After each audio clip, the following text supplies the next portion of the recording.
Hey everybody, thanks for clicking and welcome back. If you don't mind, I'd like to take a look at a swing that was sent to me by an online student for analysis, and hopefully watching a swing from this perspective will help you be a better golfer.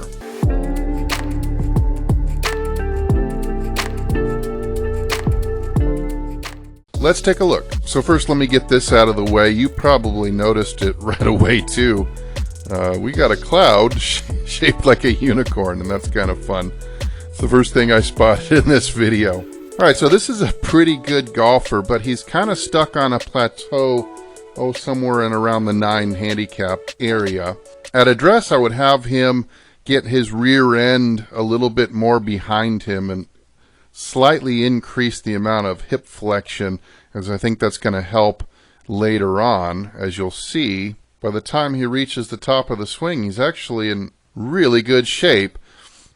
Well, you'll see there's some issues in the downswing that are keeping him from making consistent impact and having some challenges directionally. So here, let's draw a vertical line down behind the rump, and you're going to see that there's quite a bit of movement off of that line, several inches. So this is your typical early extension. What I like to say is that he is simply shifting his weight. Let's draw a line that appears to be on the ground here. He's simply shifting his weight to right center field. You can see that he's just driving his pelvis down that red line. And that tends to cause a chain reaction with the hand path and the club path. You can see how tall he ends up going through impact. Makes the handle path get vertical and out to right field too much. So this path will end up, you can see right here, one frame from impact, how inside out this swing is. Although I've seen lots of students who would be steep and outside in from this same early extension. Now this just simply makes the fix just a little bit different. But you can see in the exit, the club is coming out very vertically, out his ear. Well, ideally, it would be coming out well below the shoulder, almost out the armpit, and a little more parallel to the shoulder line. Now let's see how we can get there.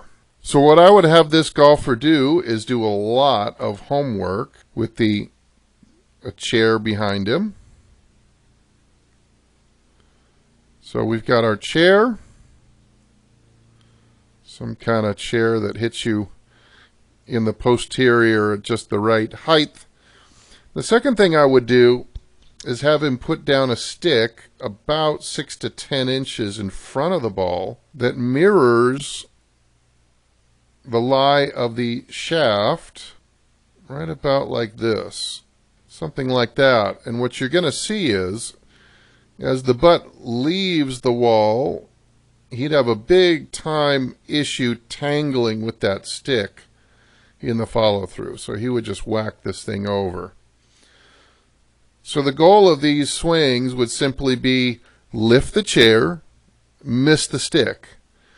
And you'd see what this would do. It would help him maintain the posture better through the impact zone and get the club swinging around on plane, get the hand path shallowing out, allowing for a better release without having to flip the toe over quite a bit. This would also go a long way in straightening out the club's path, which is probably, could be double digits inside to out. So it's a really bad push path where he's going to struggle to roll that club face over and get that ball returning with a big draw, which can very easily turn into a duck hook. Very athletic looking swing, so once he gets these angles all kind of straightened out, moving in the right direction, he's going to see a huge increase in accuracy and reduction in score.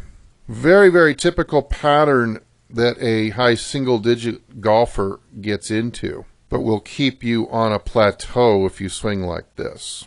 One thing you'll want to note additionally is how the action of the right ankle and the right knee and thigh driving more perpendicular, more down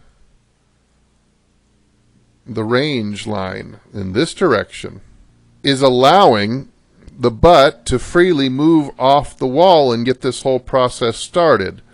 So you would take a look at the action of the right foot, make sure that that heel is not lifting up too high too soon, and that the knee is not driving too perpendicular to your target line, but instead the foot should be rolling in a little bit to the inside, and so the knee and the thigh can drive a little bit more, say in the 1 o'clock vector this way.